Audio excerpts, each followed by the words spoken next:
আজকের এই আলোচনায় আমরা ইংরেজির খুব দরকারি একটা বিষয় নিয়ে কথা বলবো, ডিগ্রিজ অফ কম্প্যারিজন বা তুলনার মাত্রা।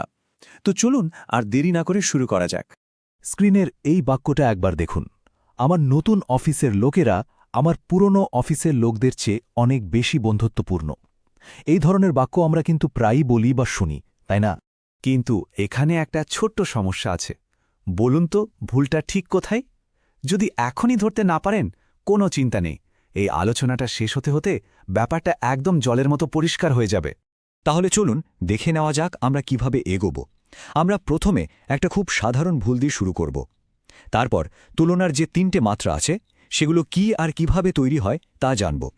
এরপর আমরা দেখব কিভাবে বাক্যের অর্থ একদম এক রেখে এক মাত্রা থেকে অন্য মাত্রায় যাওয়া যায়। আর সবশেষে আমরা একদম শুরুতে যে বাক্যটা দেখেছিলাম সেই ধাঁধার সমাধান করব।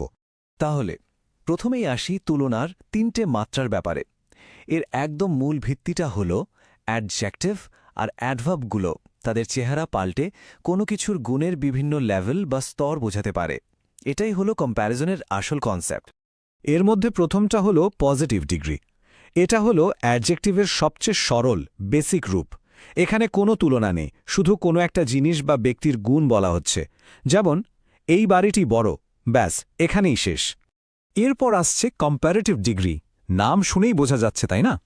যখন ঠিক দুটো জিনিসের মধ্যে তুলনা করা হয় তখন আমরা এটা ব্যবহার করি। যেমন, এই বাড়িটা ওই বাড়িটার চেয়ে বড়, এখানে দুটো বাড়ির মধ্যে তুলনা হচ্ছে। আর সবশেষে হল সুপারলেটিভ ডিগ্রি। যখন আমরা দুইয়ের বেশি মানে একটা পুরো দলের মধ্যে তুলনা করে কোনো একটাকে সেরা বা সবচেয়ে খারাপ বা সবচেয়ে আলাদা করে দেখাই, তখন এটা কাজে লাগে। যেমন, এটা শহরের সবচেয়ে বড় বাড়ি। এই ছবিটা দেখুন, কি দারুণভাবে পুরো ব্যাপারটা বুঝিয়ে দিচ্ছে। যখন শুধু একটা জিনিসের বর্ণনা সেটা পজিটিভ, যখন দুটোর মধ্যে তুলনা সেটা কম্প্যারেটিভ, আর যখন একটা গ্রুপের মধ্যে থেকে সবচেয়ে সেরা বা আলাদাটাকে খুঁজে বের করা হচ্ছে, ওটাই হলো সুপারলেটিভ। আচ্ছা, থিওরি তো বোঝা গেল। এবার চলুন দেখি বাস্তবে এই রূপগুলো আসলে বানাই কিভাবে। এর দুটো খুব সহজ নিয়ম আছে। যদি শব্দটা ছোট হয় মানে এক সিলেবেলের, তাহলে কম্প্যারেটিভ বানানোর জন্য শেষে ইআর আর সুপারলেটিভের জন্য ইএসটি যোগ করলেই হবে। যেমন টল, টলার, টলেস্ট।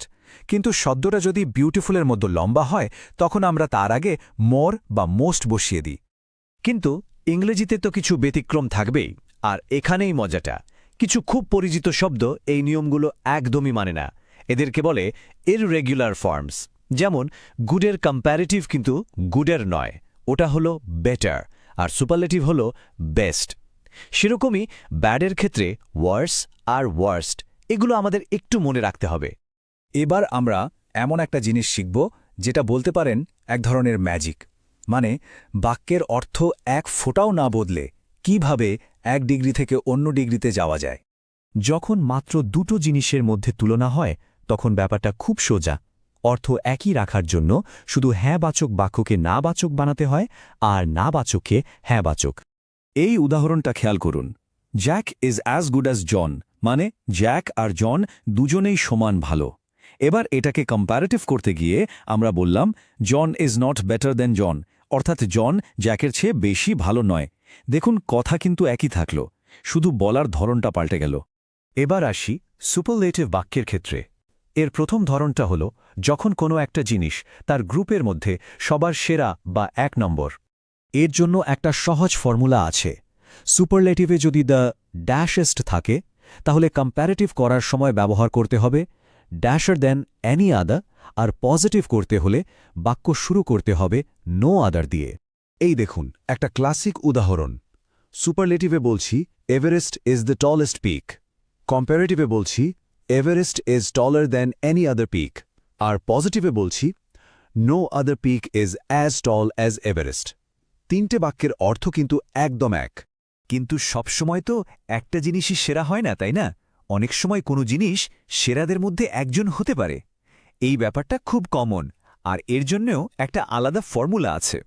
এই ক্ষেত্রে সুপারলেটিভ বাক্যে ওয়ান অফ দি কথাটা থাকে, কম্প্যারেটিভ করার সময় এনি আদারের বদলে ব্যবহার হয় মোস্ট আদার, আর পজিটিভ বাক্যটা শুরু হয় ভেরি ফিউ দিয়ে। এই ছোট ছোট পার্থক্যগুলোই কিন্তু আসল।